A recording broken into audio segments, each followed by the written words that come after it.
అప్పుడు ఎస్ ఈ ఇండస్ట్రీ గురించి నాకు ఆల్రెడీ మా రిలేటివ్ పరిచయం చేశారు కదా, ఇది ఒకసారి ట్రై చేద్దాం అనుకున్నాను. అప్పుడు వెళ్తే చాలా బాగా కాన్సెప్ట్ నచ్చింది. అప్పుడు జాయిన్ అయ్యాను. 2020 అక్టోబర్లో ఈ డైరెక్ట్ సెల్లింగ్ ఇండస్ట్రీకి జాయిన్ అయ్యాను. సో అప్పటి నుంచి 2 ఇయర్స్ ఏది పట్టించుకోకుండా నెగిటివ్ సెల్ నుంచి స్పేస్ చేసుకుంటూ ఈ ఇండస్ట్రీలో చాలా హార్డ్గా వర్క్ చేశాను.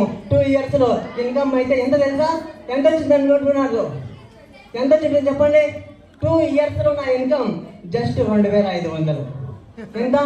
2 ఏళ్ళు సీరియస్గా వర్క్ చేశాను, 2500 సంపాదించాను. అయినా సరే నెగిటివ్స్ చాలా వచ్చాయి. ఎందుకంటే నీకు ఇవన్నీ చదువుకో అని చెప్పారు. ఆ తర్వాత లేదు, నాకు దీంట్లో విజన్ ఉంది, దీంట్లో పవర్ ఉంది. ఎందుకు తెలుసా ఈ మైండ్ సెట్లో నాకు పాజిటివ్ మైండ్ సెట్ వచ్చింది? ఎందుకంటే సార్ నేను ప్రతి ఒక్క 2 ఇయర్స్లో ఆ ఒక కంపెనీ సెమినార్ ఇండియాలో ఎక్కడున్నా సరే నేను కండక్ట్ చేశాను. సో అలాంటి సెమినార్ ఇది అనమాట.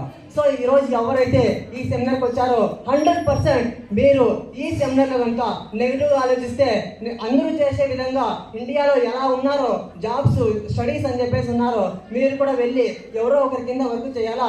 అదే ఇప్పుడు కనుక మీరు ఈ సెమినార్లో పాజిటివ్గా ఆలోచిస్తే మీరు కూడా 10 మందికి ఉద్యోగాలు ఇచ్చే స్టేజ్కి వెళ్తారని చెప్పేసి నేను భావిస్తున్నాను.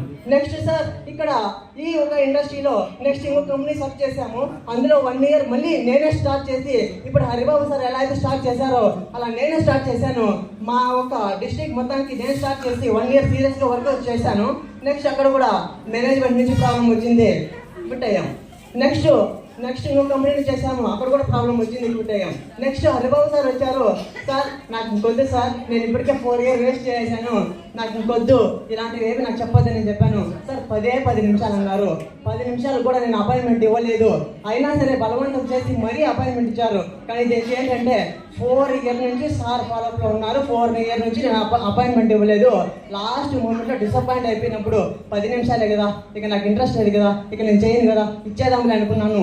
10 నిమిషాలు అపాయింట్మెంట్కి ఒప్పుకోలేనటువంటి నేను, 10 నిమిషాలు బలవంతంగా టైం ఇచ్చినటువంటి నేను, సార్ 1 అవర్ ప్లాన్ చెప్పారు, ఇంట్రెస్ట్ వచ్చింది. 2 అవర్ ప్లాన్ చెప్పారు, ఆశ కలిగింది. 3 అవర్ ప్లాన్ చెప్పారు, ఓకే అనిపించింది. కానీ మనసులో అనిపించింది, బయటికి చెప్పుకోబుద్ధి కాలేదు. నెక్స్ట్ సార్ ఇంట్లో మాట్లాడండి, నేను ఫుల్ డిసప్పాయింట్ అయ్యాను అనుకున్నాను. నెక్స్ట్ మా పేరెంట్స్తో సార్ వచ్చి మాట్లాడినప్పుడు ఎస్ పేరెంట్స్ అయితే ఒప్పుకున్నారు, నేను ఒప్పుకోలేదు. ఎందుకు తెలుసా? ఆల్రెడీ నేను డిసప్పాయింటెడ్. Yes sir no. కాబట్టి ఇప్పుడు ఈ ఒక ఇండస్ట్రీలో స్టిల్ నౌ ఇంకా సర్చింగ్లో ఉంటూ ఏంటి అందరూ చెప్తారు, సపోర్ట్ చేస్తామంటారు, అది చేస్తామంటారు, ప్రోడక్ట్ బాగుంటుంది అంటారు. కానీ హరిబాబు సార్ నేను 3 మంత్స్ అబ్జర్వ్ చేసి స్టార్ట్ చేశాను. ఈ పొద్దు నేను గోల్డ్ ర్యాంక్ అచీవ్ అయ్యాను. So thank you so much. ప్రతి ఒక్కరు కూడా ఈ ఒక ఇండస్ట్రీలో అచీవ్